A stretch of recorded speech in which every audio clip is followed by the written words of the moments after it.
19节。约翰福音17章6到19节。翻开后，我为大家攻读。你从世上赐给我们的人，我已将你的名显明与他们。他们本是你的，你将他们赐给我，他们也遵守你的道。如今他们知道，凡你所赐给我的，都是从你那里来的。因为你所赐给我的道，我已经赐给他们，他们也领受了，又确实知道我是从你出来的，并且信你差了我来。我为他们祈求，不为世人祈求，却为你所赐给我的人祈求，因他们本是你的，凡是我的都是你的，你的也是我的，并且我因他们得了荣耀。今以后我不在世上，他们却在世上。我往你那里去，圣父啊，求你因你所赐给我的名保守他们，叫他们合而为一，像我们一样。我与他们同在的时候，因你所赐给我的名保守了他们，我也护卫了他们。其中除了那灭亡之子，没有一个灭亡的，好叫经上的话得应验。现在我在你那里，我还在世上说这话，是叫他们心里充满我的喜乐。我已将你的道赐给他们，世界又恨他们，因为他们不属世界，正如我不属世界一样。我不求你叫他们离开世界，只求你保守他们脱离那恶者。他们不属世界，正如我不属世界一样。求你用真理使他们成圣。你的道就是真理。你怎样差我到世上，我也照样差他们到世上。我为他们的缘故，自己分别为圣，叫他们也因真理成圣。请问他们没有经文吗？就是字幕上没有经文吗？没有经文啊。今天没开，就念下去就好了。对，就念下去。OK， 好，然后就介绍那个。对，就我们今天是由杨建宏传道为我们证道，证道的题目是耶稣为门徒的祷告。好，讲到完了。过来，金句。就背诵金句。17章18节。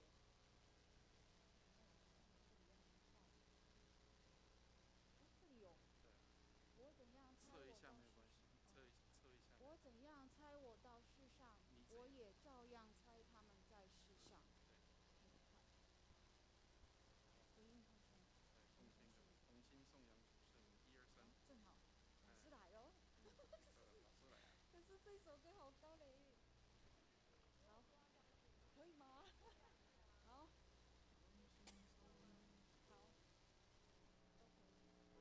因为那个要眼睛。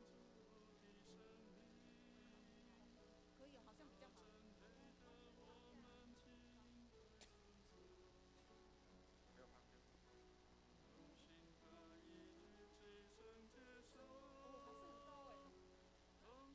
我还是有点高，不过没关系，你再试一次。有点高，好，好，1、2、3，好，这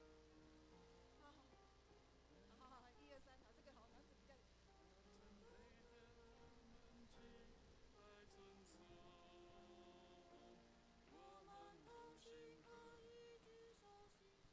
这个吗？好，来，我们从头看看是不是可以。辣词了。你先前面，好，这个可以，你可以试试看。好。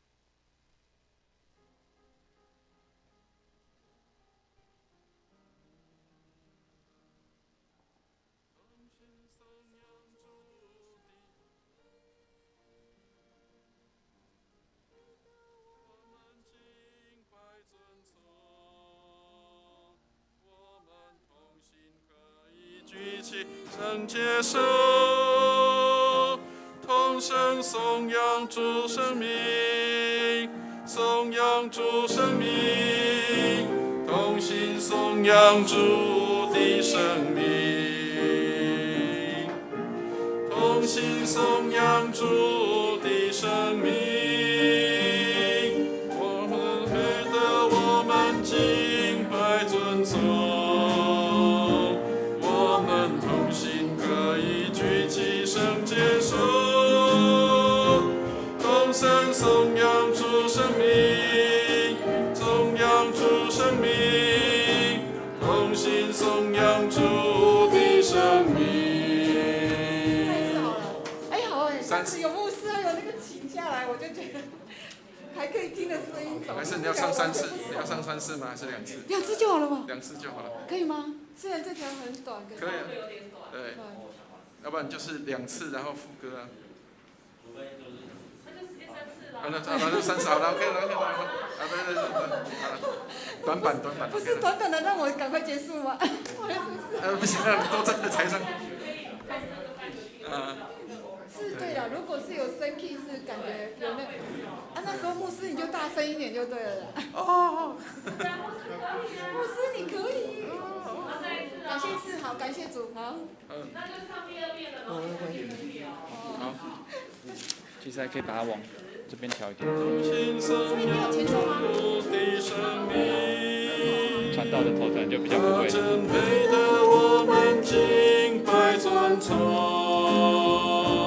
我们同心可以举起圣洁手，同声颂扬主生命，颂扬主生命，同心颂扬主的生命，同心颂扬主的生命，他真配得我们敬拜尊崇。我们同心可以举起圣洁手，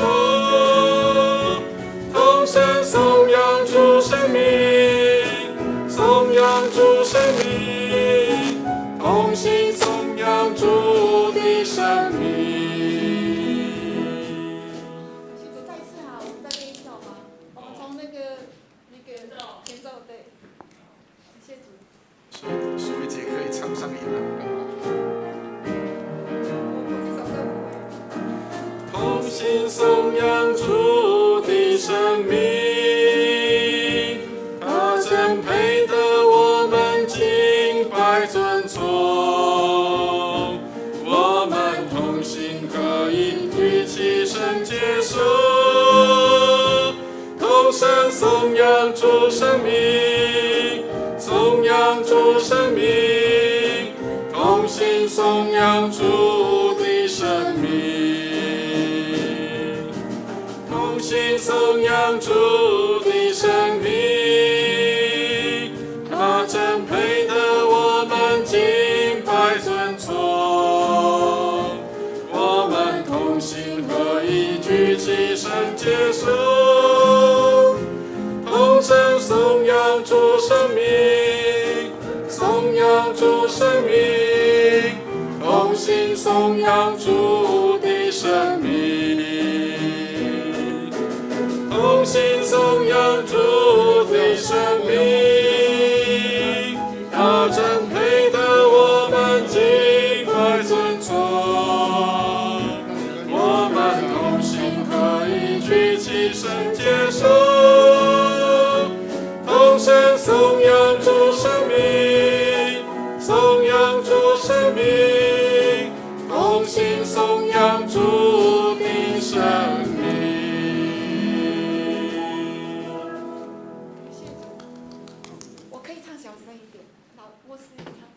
我声音他会怕，他好贱哦，在杀鸡哦。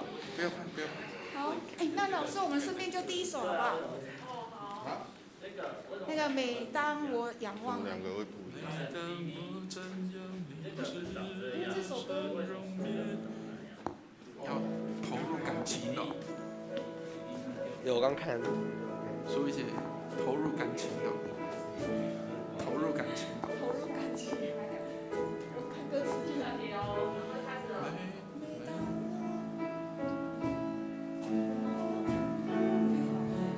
我 PPT 当我在中仰望你，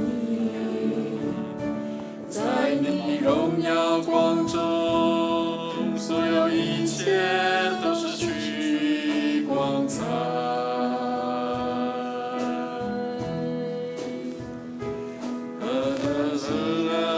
我满足你心灵，我全心成为你爱的宝所，在你荣耀光中，所有一切都失去光彩。我敬拜你，我敬拜你，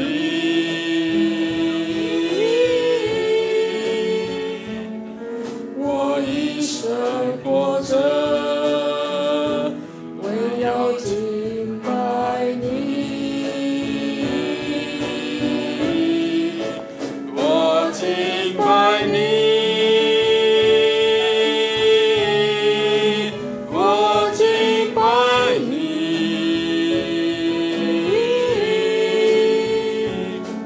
我一生活着，为要敬拜你。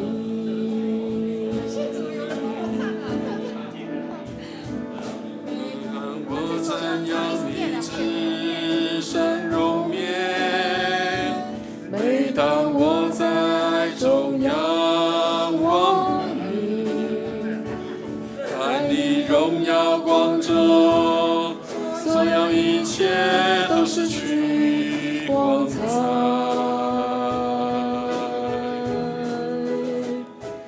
何等喜乐，当我进入你心意，我全心成为你爱的宝座，在你荣耀光中，所有一切都失去光彩。我敬拜你，我敬拜你，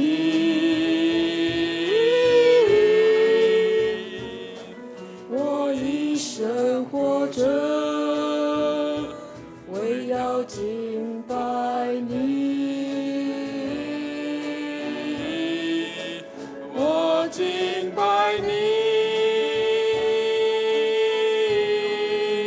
我敬拜你，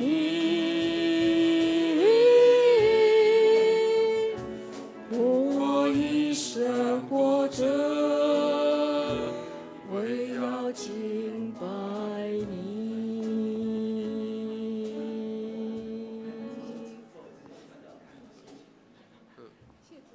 按后面的后面声音这样子会不会太尖或太大？师母可能要大声一点唱好了，这样把我压过去好了。我很怕我的声音，不是我很怕我的声音唱歌哎，因为我现在在杀鸡。越怕越会出问题，所以不要怕，不要怕，不要怕，不要怕。进来报告。那不是结束了吗？对，啊，后半段面报告啊，后面报告我就是照上面的照上面念就念，好，就是第2个要特别 Q 的牧师嘛。好，好，然后三一颂，然后那个老师有奉献要唱奉献有歌，然后对，奉献歌奉献有我就是我们将一点不唱，唱没有，对，他说我们成为一家人不唱了，对，不唱，对，然后就报告啊，所以我们奉献还是要嘛，对不对？对那我们唱一下奉献好了，奉献是哪一首啊？奉献是那个，是哪？哎呦，快10点了，不行，好啊，那不要唱了，快10点了呢。好，不要唱。奉献歌就这个，对，奉献歌，对，没有，哎，就直接结束，哎。然后就3一颂，就那个苏一杰就报告一下，奉献请自行投入在后面的奉献箱或线上的就请 ATM 转账，或者是个别周间来。好，然然后那个过来就是三一颂，过来就是祝福，就请牧师为我们祷告。对，三一颂，好，祝福就阿门颂。阿门颂，这样。阿门阿门阿门。好。好。OK， 感谢主，我们一起祷告没？OK 了。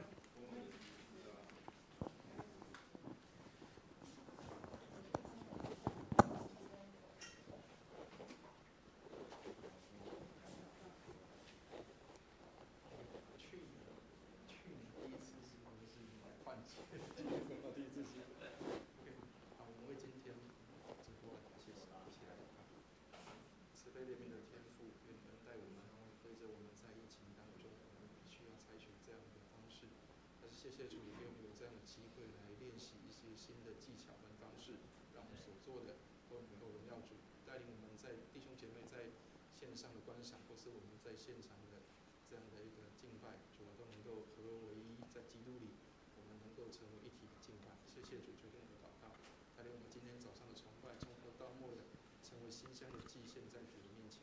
感谢祷告，奉耶稣基督的圣名。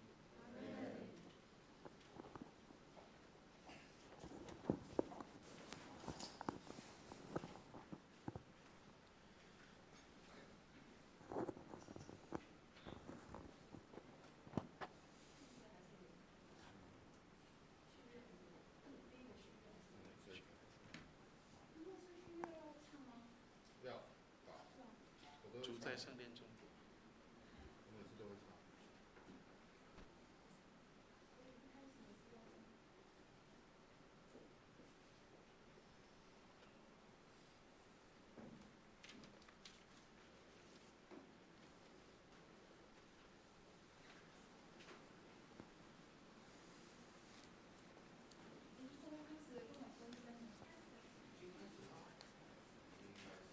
可以开始。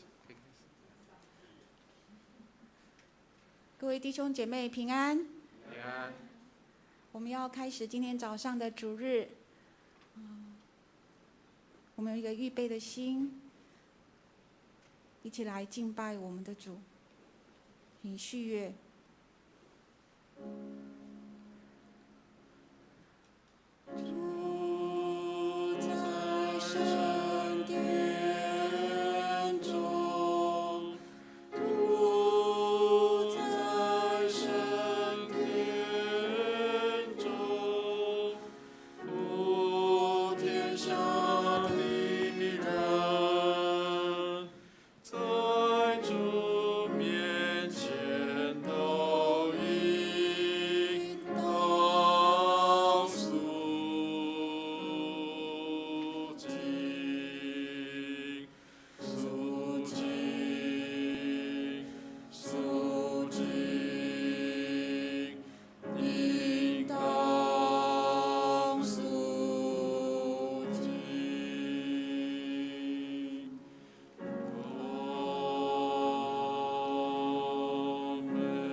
唯有你们是被拣选的族类，是有君尊的祭司，是圣洁的国度，是属神的子民，要叫你们宣扬那召你们出黑暗入奇妙光明者的美德。你们从前算不得子民，现在却做了神的子民；从前未曾蒙连续，现在却蒙了连续。我们现在一起来祷告。荣耀的主，你是听祷告的神，求主与我们同在，垂听弟兄姐妹同心合一的祷告。我们将今天的主日全然交托仰望在您手中，圣灵与我们同在，让听的说的都得着益处。亲爱的天父，我们为着你的良善和恩典感谢你，也把这一次疫情的变动交托在你的手上。求主伸出大能的手来托住你所爱的百姓，因你的宝血来遮盖我们，洗净我们，也让我们保守这个台湾的政府、医护人员一切的工作都顺利，释放平安进入在每一个人的心中，彰显你无所不能的权柄，赦免我们的过犯，加添我们的信心与力量。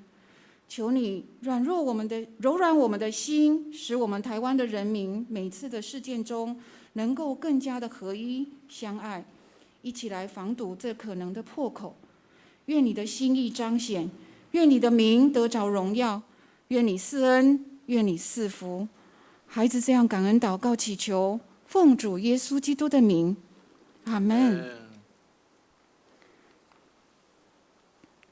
我们来用这一首《每当我仰望你》的诗歌，我们一起来敬拜赞美主。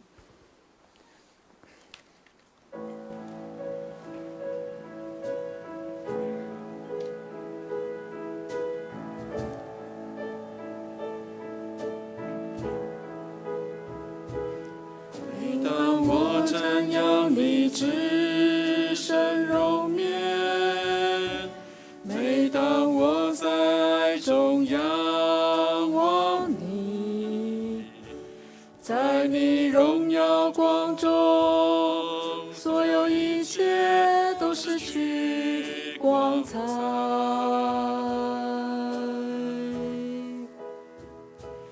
何等喜乐，当我进入你心意，我全心成为你爱的宝座。在你荣耀光中，所有一切都失去光彩。我敬拜你，我敬拜你，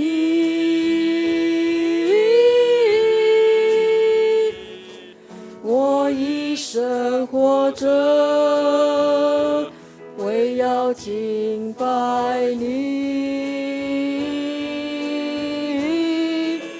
我敬拜你，我敬拜你，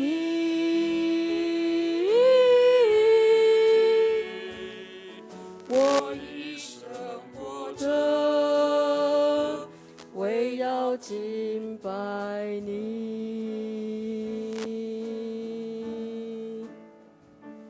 每当我瞻仰你至圣容面，每当我在爱中仰望你，在你荣耀光中，所有一切都失去光彩。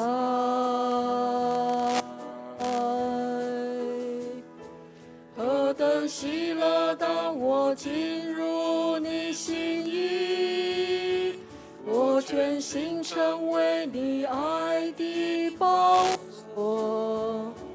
在你荣耀光中，所有一切都失去光彩。我敬拜你，我敬拜你，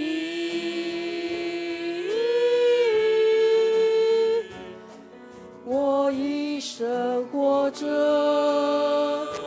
为要敬拜你，我敬拜你，我敬拜你，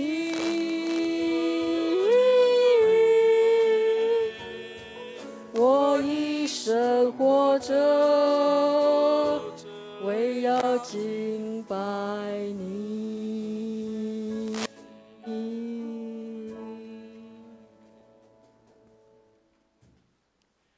我们一起用使徒信经来宣告我们的信仰，请。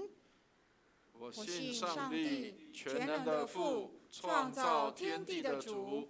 我信我主耶稣基督，上帝的独生子，因圣灵感孕，由童贞女玛利亚所生，在本丢彼拉多手下受难，被钉于十字架，受死，埋葬，降下阴间，第3天从死人中复活，升天，坐在全能父上帝的右边，将来必从那里降临，审判活人死人。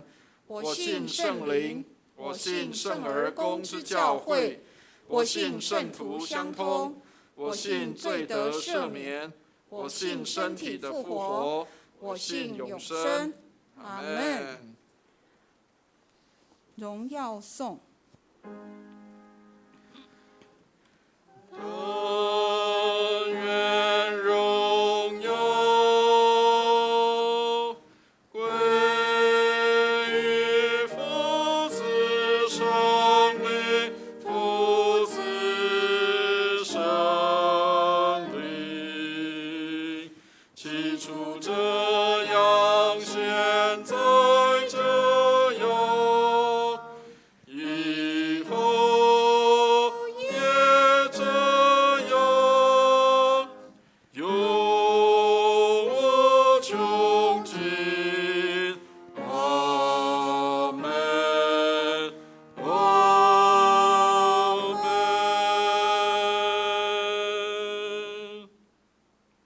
起应文，我们今天要读的经文是在诗篇第1篇，诗篇第1篇。翻开后，我来念起，请会众们来应。诗篇第1篇，不从恶人的计谋，不占罪人的道路，不做亵慢人的座位。唯喜爱耶和华的律法，昼夜思想，这人便为有福。他要像一棵树栽在溪水旁，按时候结果子，叶子也不枯干。凡他所做的尽都顺利。恶人并不是这样，乃像糠皮被风吹散。因此当审判的时候，恶人必站立不住。罪人在义人的会中也是如此。第6节，我们一起请。因为耶和华知道义人的道路，恶人的道路却必灭亡。我们要来一起公祷，我们一起来为以下的事情一起来祷告。我们一起为中亚阿拉伯联合大公国祷告，基督信仰能进入生活文化中，国家百姓能更认识基督信仰而祷告。我们一起为台湾卫理公会南区教会南区布道所南宫布道所高以林传道祷告，为该教会奉献充足，教会的当地更加得人，传道同工身心健康祷告。我们一起为台湾行政首长及各级官员祷告，求上帝赐予智慧聪明给执政掌权者，赐福台湾人民。我们一起为台湾儿童及青少年能受到完善的知识教育及美好的品格教育造就而祷告。我们一起为台湾水情告急，旱象冲击民生、观光及产业的发展，恳求上帝格外的施恩，使水恢复平稳。按着你的话，你的赐福就使台湾降下足够的雨水，也按着你的心意，让我们这一次的疫情能得以控制。我们以上要为这些事情祷告。经课，我们今天要主祷文，我们用主祷文来结束这段祷告，请。我们在天上的父，愿人都尊你的名为圣，愿你的国降临，愿你的旨意行在地上，如同行在天上。我们日用的饮食，今日赐给我们，免我们的债，如同我们免了人的债，不叫我们遇见试探，救我们脱离凶恶。因为国度、权柄、荣耀，全是你的，直到永远。阿们。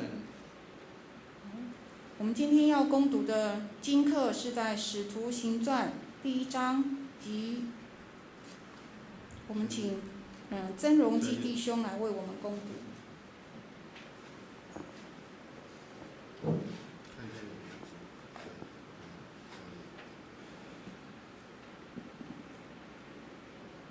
今天的经课在《使徒行传》1章15到17节、21到26节，由我来攻读。《使徒行传》1章15到17节，那时有许多人聚会，约有120名。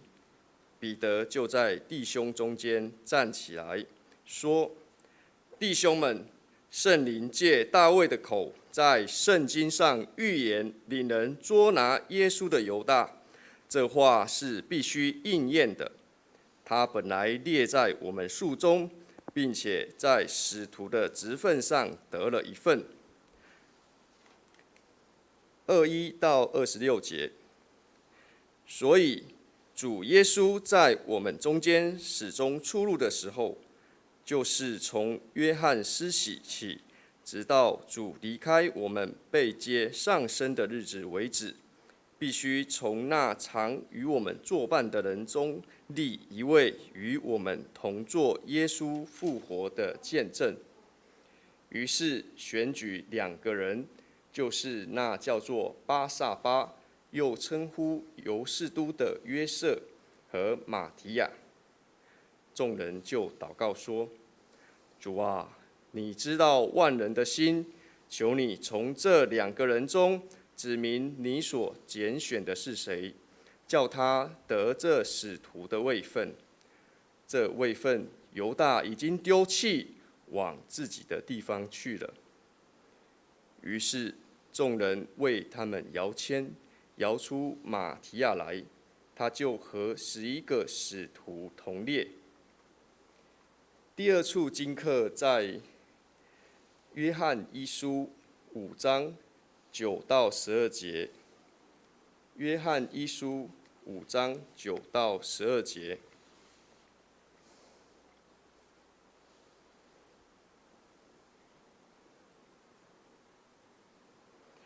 我们既领受人的见证，上帝的见证更该领受了。因上帝的见证是为他儿子做的，信上帝儿子的，就有这见证在他心里；不信上帝的，就是将上帝当作说谎的。因不信上帝为他儿子做的见证，这见证就是上帝赐给我们永生，这永生也是在他儿子里面。人有了上帝的儿子，就有生命；没有上帝的儿子，就没有生命。以上是今天的经课。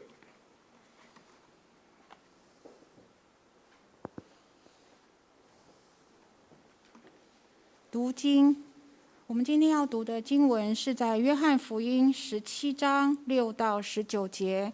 约翰福音17章6到19节，由我来攻读。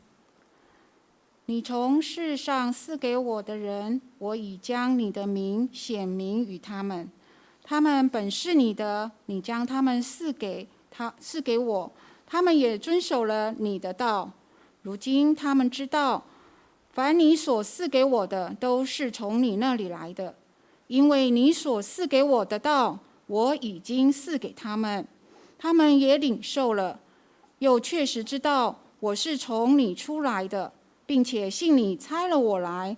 我为他们祈求，不为世人祈求，却为你所赐给我的人祈求，因他们本是你的，凡是我的都是你的，你的也是我的，并且我因他们得了荣耀。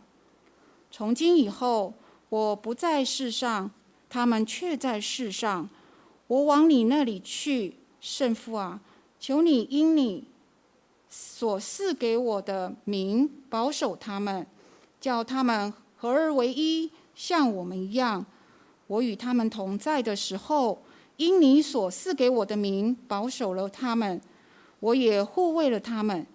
其中除了那灭亡之子，没有一个灭亡的，好叫经上的话得应验。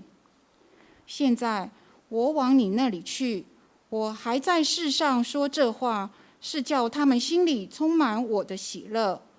我已将你的道赐给他们，世界又恨他们，因为他们不属世界，正如我不属世界一样。我不求你叫他们离开世界，只求你保守他们脱离那恶者。他们不属世界，正如我不属世界一样。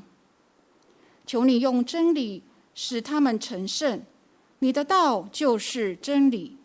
你怎样差我到世上，我也照样差他们到世上。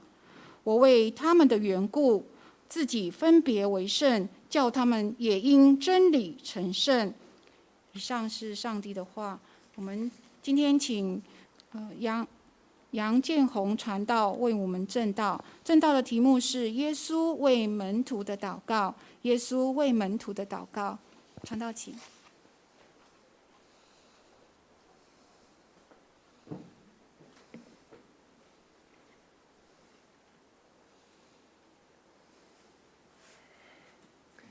各位弟兄姐妹平安。平安。各位在电视前、电脑前或者手机前的弟兄姐妹平安。因为这个新冠肺炎的关系，我们这次会用特别的方式哈，在线上的方式。我想对我们基督徒来说，真的威胁我们的除了病毒之外，还有一个东西，也是基督徒在世界上的时候常常会遇到的威胁，常常会遇到的挑战，就是来自这个世界上的价值观，来自这个世界上的攻击。那我们今天看的这段经文，就是耶稣在为门徒祷告的时候，教导门徒，也帮助门徒如何来面对来自这个世界上的挑战和这个威胁。我们先一起来做个祷告。天父上帝，我们来到你面前，向你来仰望，愿你今天借着耶稣所为门徒做的祷告，也来激励我们，帮助我们，使我们有所领受，使我们能够得着从你那丰盛的恩典，好面对来自好面对回应来自这个世界上的挑战和一切的困难。我们向你来仰望，祷告是奉靠耶稣基督的名，阿们。各位不知道有没有想过，假如我们要用一种职业来形容我们基督徒在这个世界上的状态，你会用什么样的职业来形容呢？有的人可能会说像是牧羊人，或者有人可能会觉得像是这个厨师，或者是有人说会像老师。各位，我认为基督徒在世界上的状态很像一种职业，叫做情报员。你有没有想过你是一个情报员，或者比较另外的话就是特务，间谍，类似那种。你可能会觉得有点奇怪，不过没关系，你听我待会后面解释，我相信你会认同我。基督徒在这个世界上的身份角色，其实很像是一个007情报员，可能我们都没有机会当情报员，但是不用担心，你身为一个基督徒，你就是一个情报员的身份。那我们来看一下约翰福音这一段在讲的之前，事实上整个约翰福音从第13章开始，约翰就用非常大的篇幅在描述耶稣基督被卖前的那一页。所以你会看到从第13章开始，耶稣为门徒摆设最后的宴席，为耶稣洗脚，然后呢就开始跟门徒们讲述一段的道理，其实主要就在叙述将来他会离开，将来他会走了，门徒们该怎么办。所以也说了，包括他会差派圣灵保惠师来到门徒当中，要门徒们不要害怕。而一直到了第17章这个地方的时候，耶稣用了一个对门徒的祷告做一个结尾。那到底门徒们将来会遇见什么样的困难呢？我们稍微来这个了解一下当时门徒们大概可能遇到的背景和困难。首先我觉得门徒们遇到的第一个问题，一个最大的困难就是他们其实对自己的身份，对自己的角色，其实不是很清楚。我记得之前我在跟弟兄姐妹分享的时候，其实也有提过，门徒们其实不太理解耶稣基督弥赛亚的这个角色是什么。对门徒们来说，他们认为耶稣来到世界上，所谓的那个弥赛亚，也就是神所高的人啊，神所差派的那个人，意思是要来带领以色列民，推翻罗马帝国啊，成为犹太人的君王。这是门徒们的理解。因此，对照门徒他们理解自己的身份，你可以发现，其实门徒在路加福音的时候，甚至有描述到在耶稣被卖前那一页，门徒们还在争论谁为大。为什么门徒们要争论谁为大呢？在他们的画面当中，就在想，当耶稣当了君王之后，那我也要来当个这个财务大臣啊，不如我来当一个这个军事大臣啊，我来当这个法官啊，我来当这个护卫队哈。门徒们还在争论到底谁比较大，到底谁适合在老师的身边，将来是能够做大事、做大官的一个人。因此，你会发现门徒们面对世界第一个问题就是他们不太清楚自己的定位，他们不太清楚自己的角色。当我们从现在的眼光来看，当时追随耶稣基督的这群门徒，将来是成为传福音的人，将来是告诉天下说，我们的耶稣基督是我们的救主。但是，其实对当时的彼得、约翰、雅各他们来说，他们并不清楚这件事情，他们并没有意识到这件事情。这对他们来说，其实是一个很大的危机跟挑战。而且你可以发现，他们对自己清楚，对自己不清楚，对自己的定位不清楚，其实很大的原因是来自他们对耶稣的认识也不够完全。在这样的情况下，对自己的状况、对自己的定位不清楚的状况下，接下来要面对的是一个更大的挑战，也就是来自世界的攻击。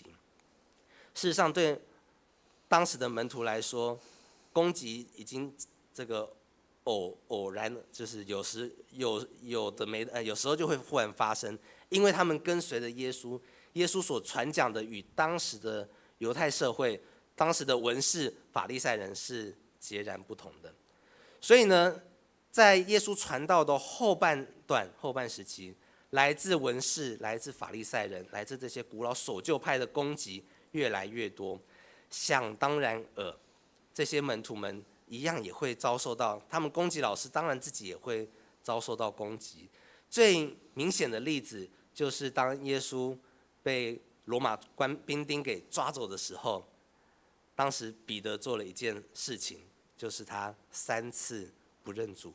当旁边有侍女、有别人看见他说：“哎，我认得他，他就是那个跟随耶稣的人。”彼得说：“不，那个我不认识他，你为什么要这样说我呢？”彼得为什么害怕？彼得害怕就是来自这个世界的攻击，来自当时环境、当时的犹太人、当时的法利赛人的攻击。你也可以发现，当这个耶稣被钉完十字架之后，门徒们的反应是四散的，因为他们害怕来自这些守旧派的一些攻击。所以对门徒们来说，他其实面对着一个很尴尬的状态。一方面，他对自己的角色、对自己的定位不清楚；另一方面，他又要承受来自这个世界的攻击。所以呢，这就会衍生出第3个很大的难题。对门徒们来说，我要离开这样子的攻击，我要逃避来自这个犹太人的攻击，最好的方法是什么？最好的方法就是我变回犹太人啊！他其实本来就是犹太人哈，各位有听懂的意思吗？其实最简单的方法就是，那我就抛下耶稣，你们说什么就是什么，我就变回你们，变回世界的样子。这是最简单，但是其实也是最危险的方法。因此，门徒们遇见的第3大难题就是，除了来自这个世界的威胁之外，其实更可怕、更严重的是来自这个世界的诱惑。世界不断的诱惑他们说，其实你要逃避逼迫相当的简单，你只要承认耶稣不是上帝，耶稣不是神的儿子，这一切都好办，这一切都解决了。所以对门徒们来说，这个你也可以看见哈，当耶稣被钉十字架之后，门徒们其实一下子其实不知道该怎么办，许多人就重操旧业，他就恢复到原本的生活。各位亲爱的弟兄姐妹，这是门徒当时所遇到的境况，当时所遇到的问题。我相信对现在的我们来说，对我们这些活在2000年的基督徒来说，门徒们当时遇见的问题，也很有可能是我们现在常常会遇见的问题。对门徒们来说，他们第一个问题是他们不太清楚自己的定位，不太清楚自己的身份。我发现对基督徒来说，对现在我们这样的一个基督徒来说，我们也常常搞不太清楚基督徒是怎么一回事。我们也常常会遇到一个难关，我们对自己的定位、对自己的身份是不太明了的。我过去就曾经有遇过一些学生，很有趣啊，他常常来聚会，非常稳定来聚会。那其实跟他谈救恩，谈这个耶稣基督是主哈，他也都懂。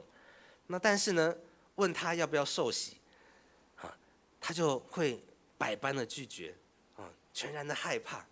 我一开始不太懂，就是受洗应该是很好的事情啊，哈，应该是好得无比，应该是很快乐的事情。你也很固定来聚会啊，那我说的你也都懂啊，你也承认耶稣基督是主啊，那为什么不受洗呢？那后来我发现有许多学生给我的答案，许多不受洗的学生给我的答案是，我觉得我还不够哈。各位，这种对自己身份的不肯定感，常常带来的是一种心虚的感觉。他觉得好像我圣经还没有读完一遍，我不应该受洗哈。好像我还没有看见耶稣基督显现在我面前，我不能受洗。好像我从来没有听过圣灵对我用有分贝的声音说话，所以我就不敢受洗。基督徒开始对自己有一种怀疑，好像有一种心虚。当我们不太肯定自己的身份，不太肯定自己的角色的时候，我们会有一种心虚感。这不只是在这个还未受洗的人身上展现，其实对我们这些受洗的基督徒，其实我们常常心里也会有一种心虚的感觉。我们不太确定是不是我只要每个礼拜都来教会聚会，是不是我有固定的11奉献，到时候我就一定可以进天堂见主面。我们曾经在团契做过一个调查，你很有把握你是基督徒的请举手，大概有80%的人举手。你很有把握你死后这个可以上天堂的举手，就掉了剩下一半。大家好像有一种当我们追根究底问下去，发现大家有一种心虚感，觉得我好像不是很确定到底我这样对不对，我会不会有哪一个环节做错了，耶稣基督就不要我了？我会不会有哪一次这个奉献钱我少了10块，少了100块，上帝就不要我了？当我们有这样的一个不确定、怀疑感的时候，其实更大的挑战就是来自这个世界的威胁，来自这个世界的挑战我们一样面对这个世界的逼迫，我们一样面对来自这个世界许许多多的声音，可能不像当时的门徒，他们面对的是文士、法利赛人直接的攻击，我们现在大概不会受到这种皮肉伤，但是呢，来自这个世界的逼迫，其实还是时有发生。我记得我在大学的时候，那时候我们上历史课，历史老师就这个开学第1堂课就问说，因为历史课常常会讲到关于中世纪的这个基督教史，老师就报告跟我们讲说他这学期会上的课他就讲到说，会上到有关这个世界史、基督教史的时候，他就问了班上这个有没有基督徒那我印象很深刻，就是当时全班就是我跟另外一位弟兄哈，我们2个人就很勇敢的举手哈，说我们是基督徒哈。那随即而来哈，这个就忽然有另外一个班上比较调皮的男生哈，他就大声喊着烧死异教徒哈。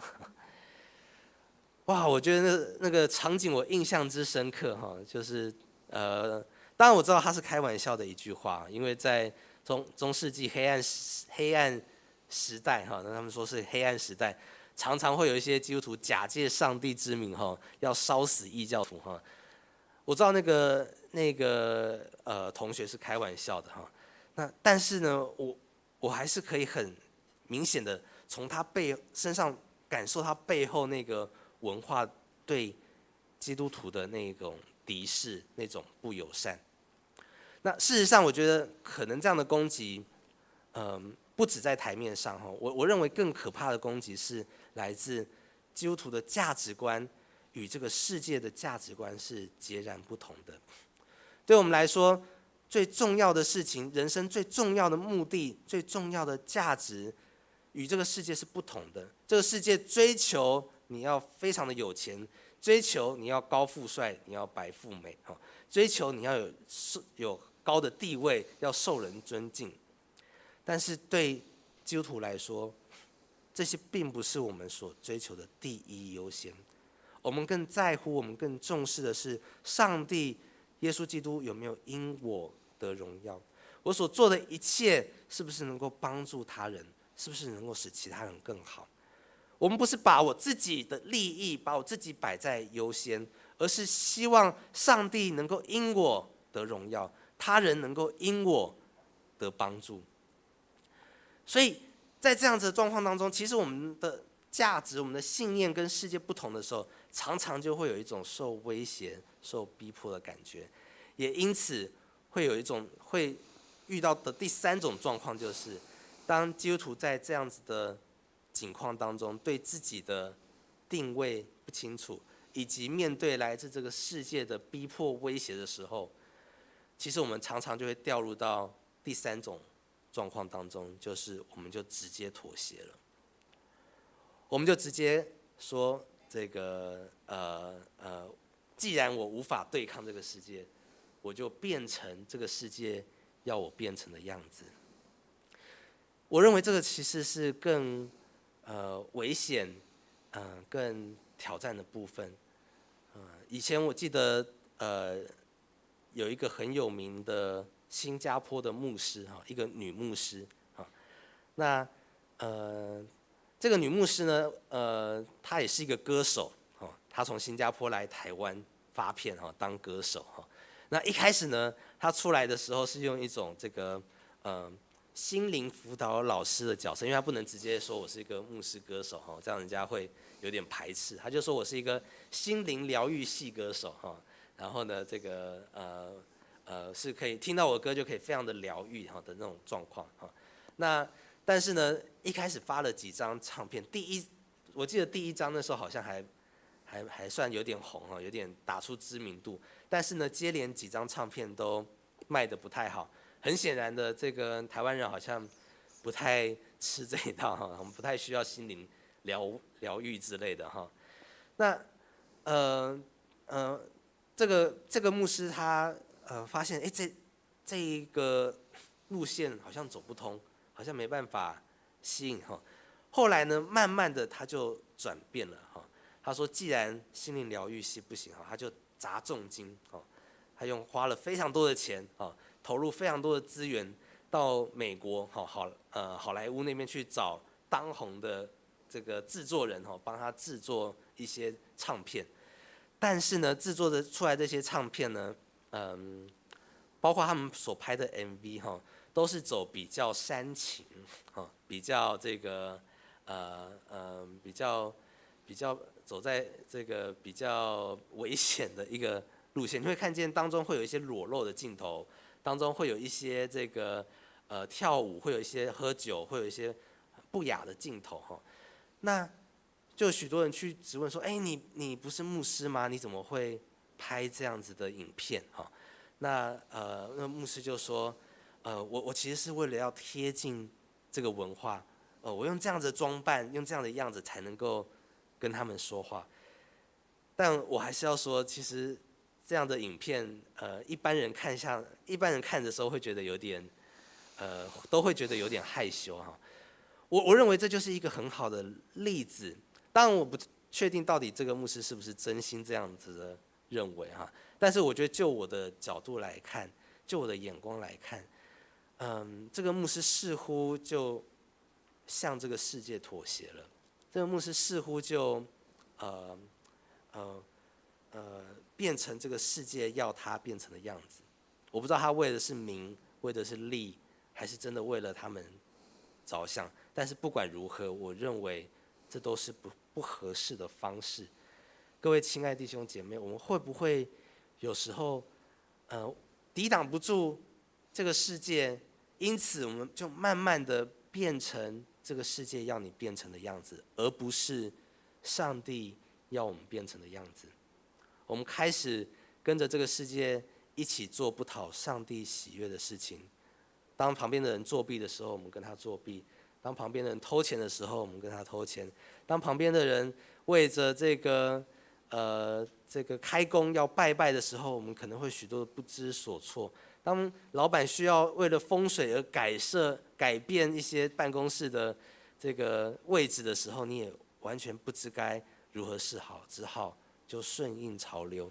当身旁的人都在谈算命、谈星座的时候，对你来说，你可能也不知道怎么抵抗，你就跟着他们一起聊下去。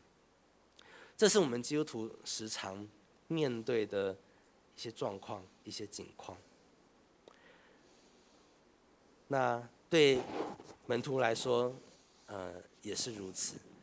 所以呢，在约翰福音第17章，当耶稣基督在最后被卖前的那一夜，为门徒们洗脚、吃完饭，然后讲完圣灵、做完这一切事情之后，耶稣语重心长的用了最后一个祷告，来对这些门徒们说话。讲完这个祷告，耶稣就犹大就带人来捉捕耶稣了。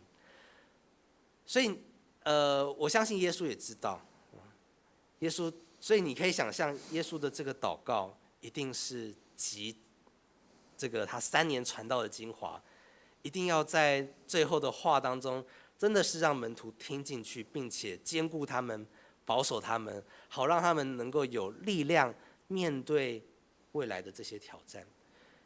所以我们来花一点时间来看一下，到底这个耶稣为门徒们的祷告讲了些什么。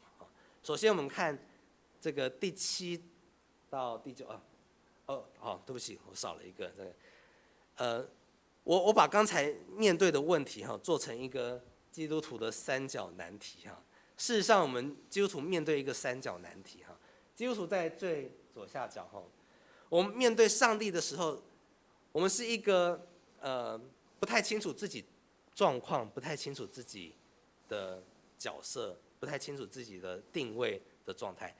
即使虽然上帝已经拣选了我们，但是我们跟上帝的关系是有一点点虚的，虚线一样那我们面对世界，好像会遇到来自这个世界的逼迫，世界会攻击基督徒，会逼迫基督徒，会有一些信念上，会有一些价值观上面的不同基督徒面对到这样的状况，对自己角色又不明的状况，对基督徒来说，常常的一个最简单、最舒服的对策就是，那我就变成世界，我就成为这个世界要我成为的样子那所以呢，基督徒会面对这样的一个3角难题我跟上帝的关系暧昧不明，我跟世界的关系也是暧昧不明。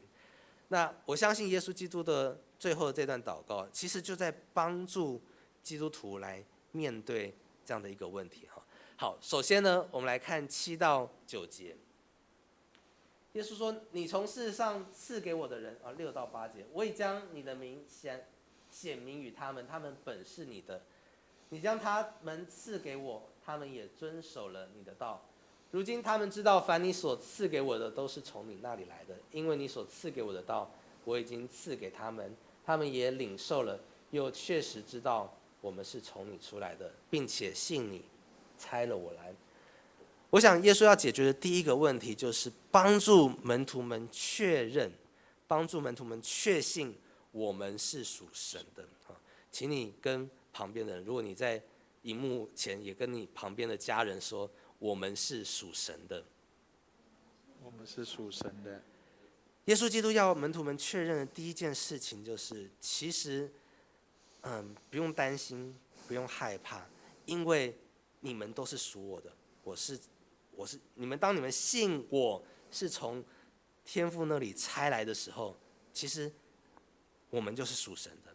你不用觉得心虚，也不用觉得害怕，觉得好像不清楚，因为这些事情已经成了。事实上，对我们来说，确认我们是属神的这件事情，为什么很重要？各位有没有这个看地图的经验？当我们去游乐园或者出去玩的时候，现在人直接用 Google 了，比较少用地图。地图是我那个年代。但是你如果去到游乐园，或者去到一个博物馆，去到一个你第一次去的地方，那个地方 Google 照不到的，你还是需要地图。我们在看地图的时候，你第一个会找的地方是什么？是厕所吗？还是门口逃入口？逃生门？现在位置。通常你看的地图，第一眼找的就是现在位置。你要先找到你在哪里，你才知道你可以往哪里去。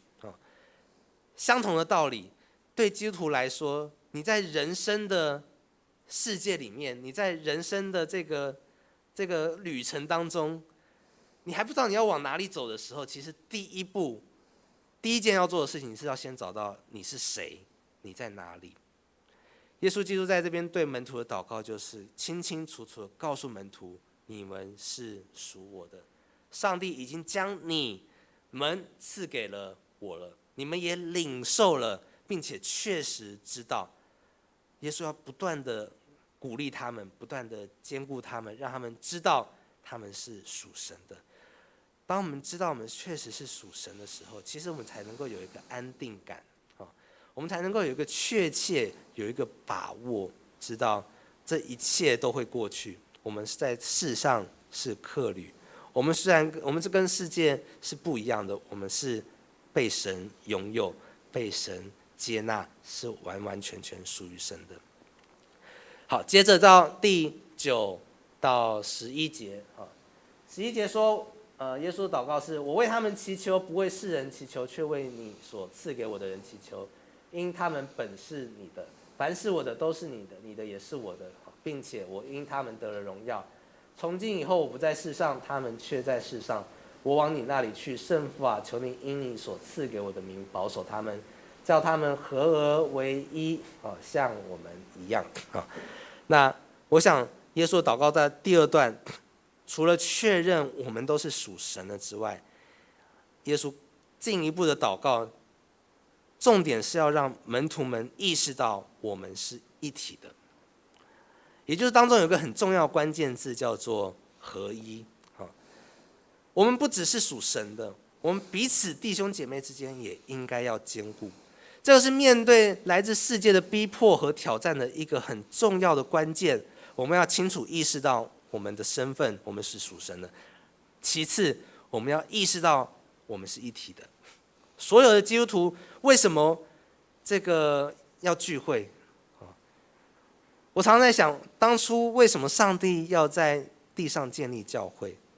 对我小时候来说，我常常最直觉的反应就是，因为上帝要我们敬拜他，上帝要我们这个常常 holy holy 就是能够来到教会当中面见他。没错，这也是一个很重要的一个点。但是我认为还有一个很重要的关键是，上帝知道我们的软弱，上帝体贴我们的软弱，上帝借由聚会帮助我们能够结合在一起，能够聚集在一起。所以关键就是我们能够借着聚会，除了与上帝产生连结之外，我们也可以跟彼此产生连结。这个俗话说团结力量大，我觉得用在这边也是非常合适。当我们聚集在一起的时候，其实我们就更有信心，我们也更知道、更清楚、明白。当我们看见旁边人敬拜上帝的时候，其实对我们自己也是带来帮助、带来激励的哈。所以，对我们来说，面对圣经上面有一句话说，这个不要停止聚会啦哈。特别在这个疫情很严重的时候，我觉得这句话对我们来说就很有意思啊。为什么不要停止聚会呢？那我们现在这样算不算某种的停止聚会？我觉得这变成是一种很有趣的问题。对我来说，所谓的不要停止聚会，保罗这个劝勉教会不要停止聚会，我觉得更重要的是提醒他们，我们彼此之间的连结是重要的。我们不要断了人与人之间的连接，当然我们与上帝之间的连接是重要，但是当我们聚会的时候，我们就可以更多的连接在一起。聚会是帮助我们人与人之间连接的一个很好的方式。也因此，虽然我们现在好像因着病毒的关系没办法这个真实的坐在彼此的身边，但是我觉得有一个关键，有一个原则需要把握的是，我们是不是能够仍然透过聚会，或者是透过任何的方式，让我们是连结在一起的。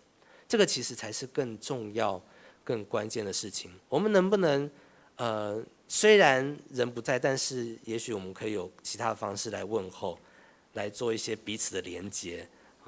那让我们虽然因着病毒的关系，身体是隔开的，但是我们的心却是相连的。这是我们面对来自世界的一个挑战，一个很棒的武器跟一个盾牌。好，接着我们来看第12到第16节。我与他们同在的时候，因你所赐给我的名保守了他们，我也护卫了他们。其中除了那灭亡之子，没有一个灭亡的，好叫经上的话得应验。现在我往你那里去，我还在世上说这话，是叫他们心里充满我的喜乐。我已将你的道赐给他们，世界又恨他们，因为他们不属世界，正如我不属世界一样。我不求你叫他们离开世界，只求你保守他们脱离那恶者。他们不属世界，正如我不属世界一样。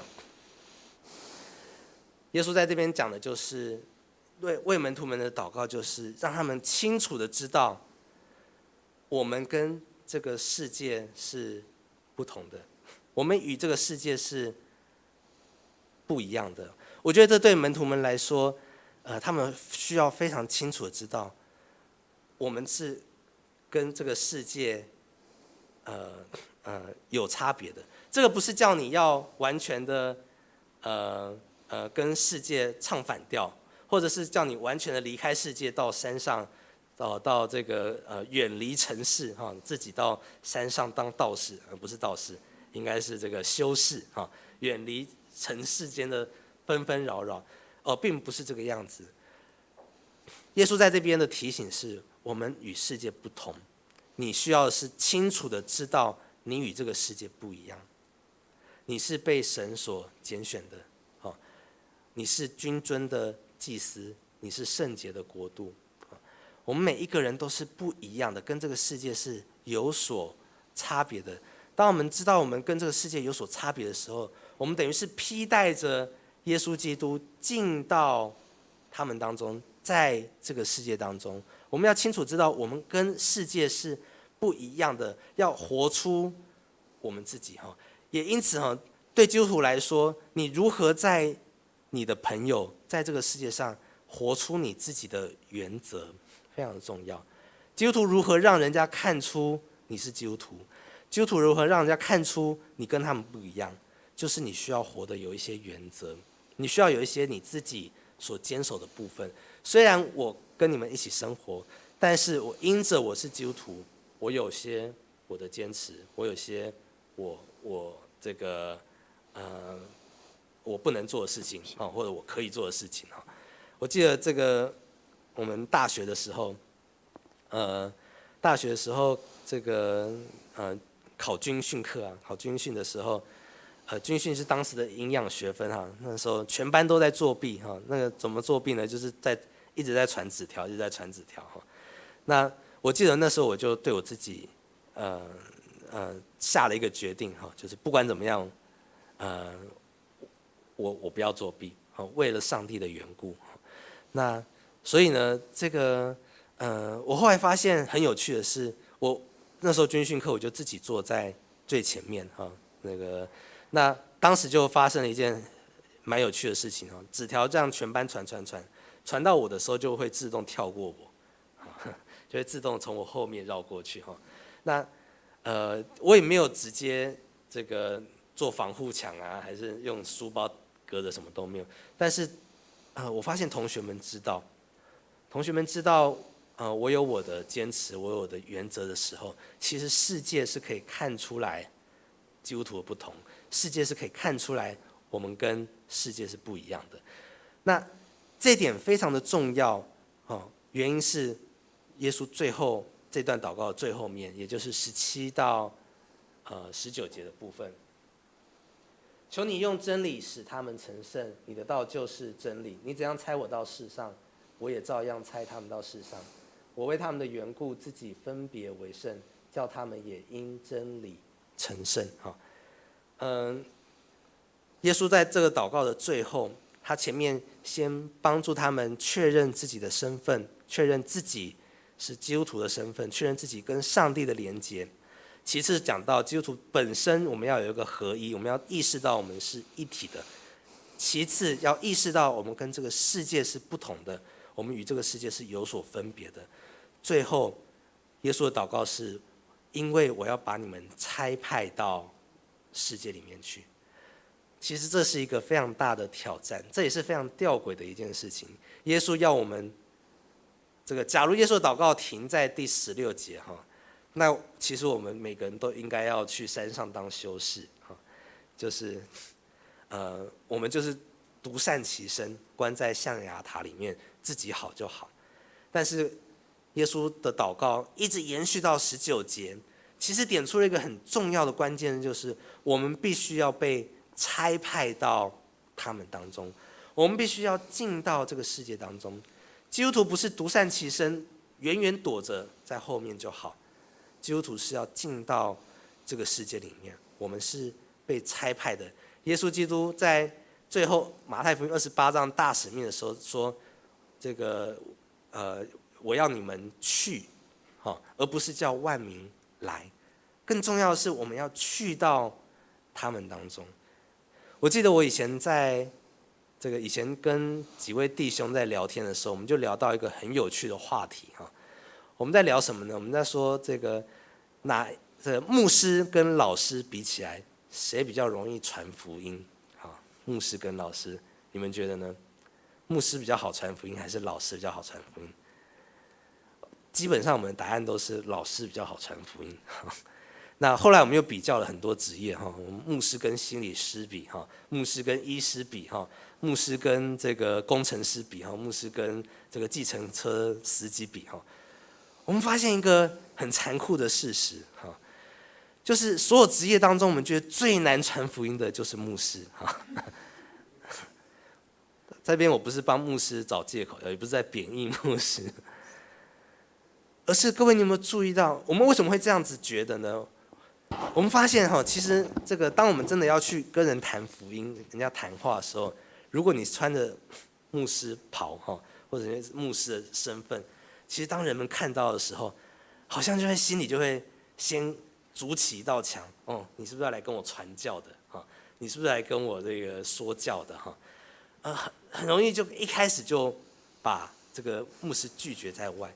但是呢，如果你是用一个老师或是用一个心理师不同的职业的身份，你会发现其实比较那道墙就比较薄弱比较薄弱。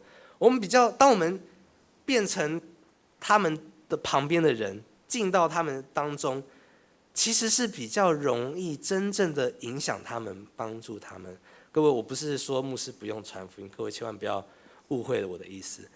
我要强调的是，事实上，弟兄姐妹们，你们是比牧师更适合传福音的。牧师或者是传道人，其实我们都有一个先天上的致命伤。我们可能一展现在人面前的时候，很容易就会被人家拒绝于千里之外，但是你们不会。我认为这也是耶稣给门徒或者是给我们每一个人的挑战。我们可能不是每一个人都会成为牧师传道人，但是呢，我们每一个人都从耶稣身上领受了一个重要的使命，我们要进到他们当中，去到他们身边，向他们传。耶稣差派了我们进到他们当中，但是我们不是变成他们，而是想办法吸引他们，想办法影响他们。各位，我要回到我最前面的一个问题：你觉得基督徒在世上面对世上的挑战，哪一个职业最能形容基督徒？我认为是情报员，我认为是特务。我们好像一个情报员跟特务，进到一个陌生的国度，进到这个世界当中，我们不能被他们诱惑变成双面间谍，我们不能被吸引过去。我们要清楚知道，我们是效忠我们的国家，效忠天国，效忠天父的，并且，但是我们一边效忠天父，我们一边要进到这个世界，进到这个与我们不同的国度里面。目的是什么？使他人成为我国的子民。盼望我们每一个人都能够带着这样的一个心志来为主做工。我们一起祷告。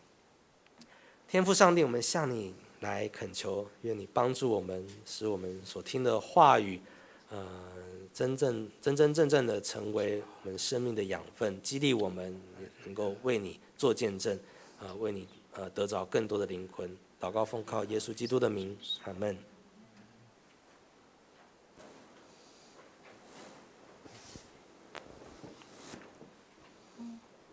我们一起来背诵今天的金句，约翰福音17章18节，我们来背诵2次，请。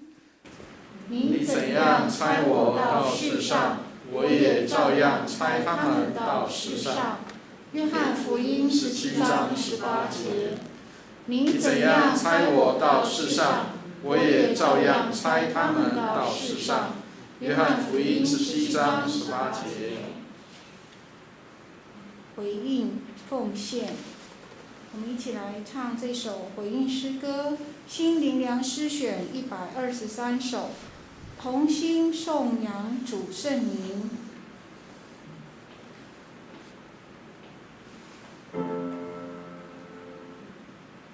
我们总共唱3次。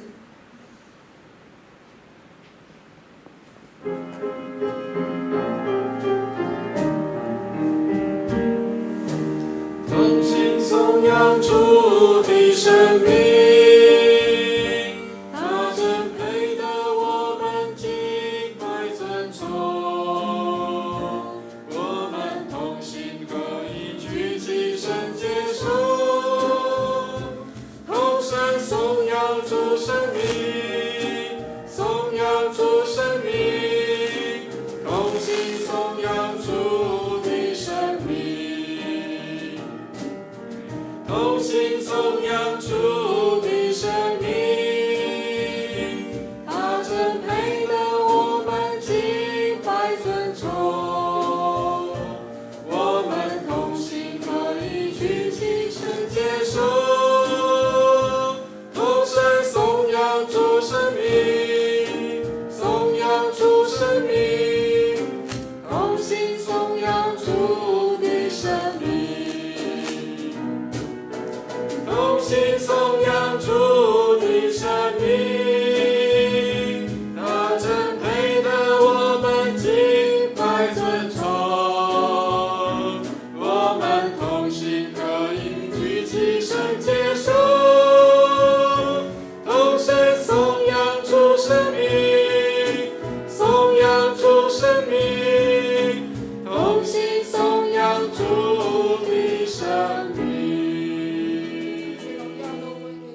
主啊，我们将一点点的财物跟时间奉献给你，作为教会事工所用。我们将一切荣耀都归给你。孩子感恩祷告，奉主耶稣基督的名，阿门。因为今天我们是用视讯的方式，所以如果有奉献，没有办法拿到教会的，我们都可以用转账或者用汇款的方式。详细的情形可以跟教会的办公室联络。我们一起来唱这首奉献诗歌，向主献成歌。放我向主说着，都是主是的恩，当我所有都属于主，是主所仆人。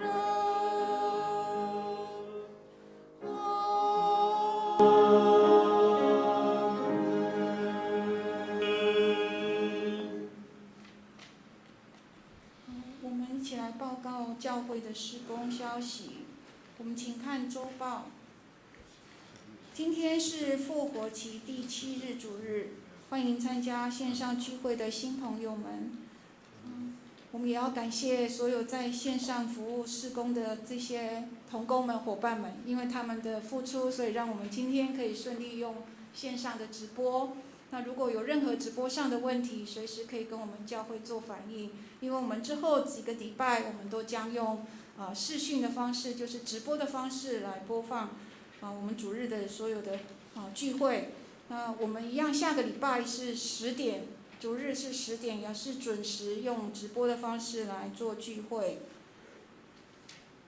第二个是有关教会的母亲节的礼物，如果还没有领取的姐妹们，希望在这一周间可以到教会来领取。我们第3点是感谢建宏传道主日的分享讯息，也为建宏传道跟宇轩传道的家庭跟未来的侍奉为他们祷告，求主保守他们。我们请牧师。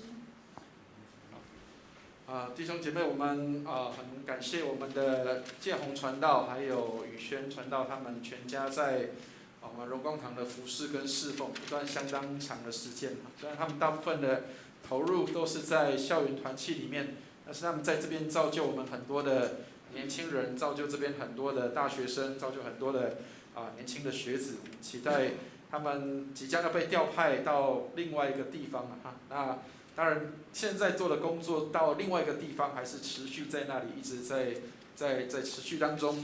那更是要去到一个艰困的这个区域了一个这个病毒更多，然后那个危险更多，刚刚提到了很多的这个难题更多的地方。但是求主帮助，让他们全家的侍奉在上帝面前来蒙恩。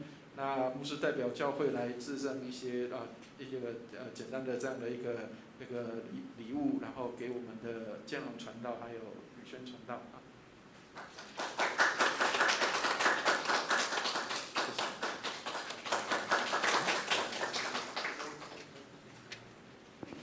那期待我们继续来为我们的建宏传道、宇轩传道祷告。对传道人来说，我们没有可以选择的地方所以我们被派到哪里就要去哪里。所以求上帝帮助。那也请为我们的传道人祷告。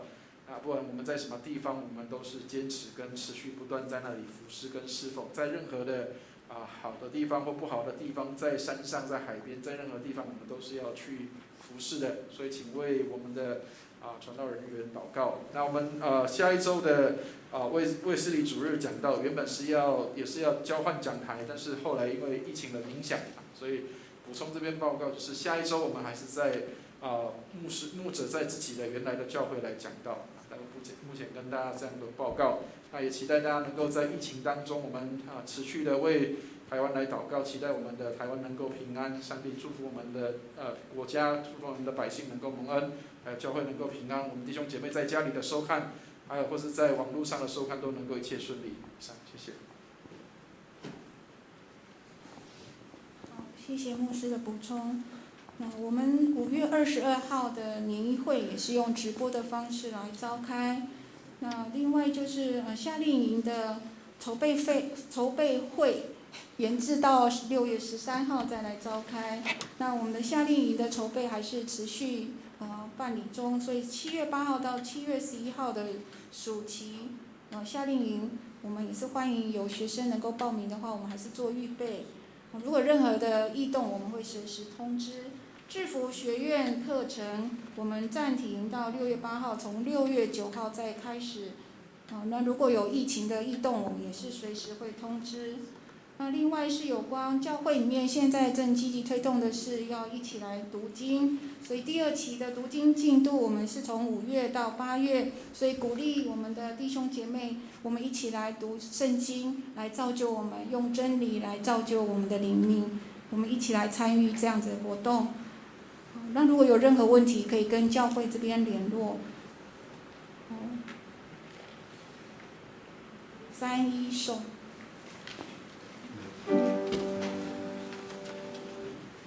普天之下，万国万民，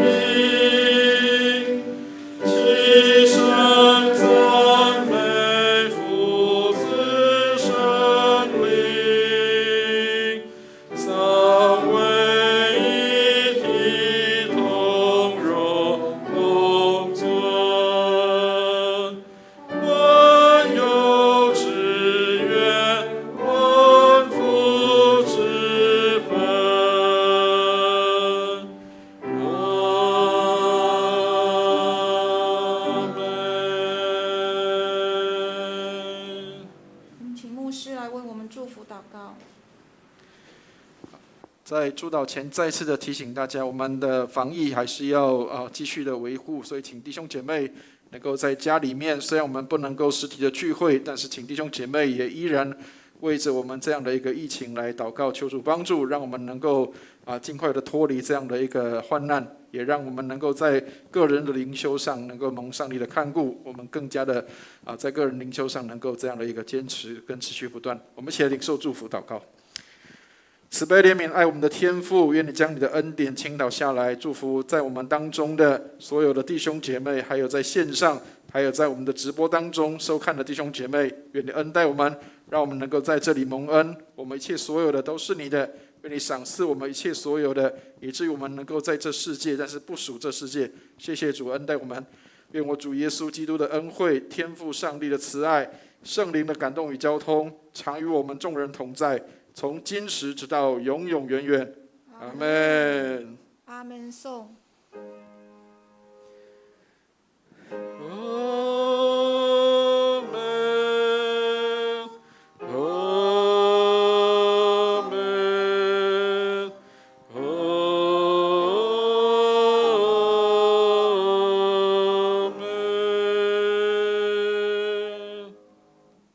请坐。在殿乐中，请为肢体消息的，还有各项事工来代祷。那有病痛、忧伤的弟兄姐妹，也求主来怜悯他们，为他们持续的祷告。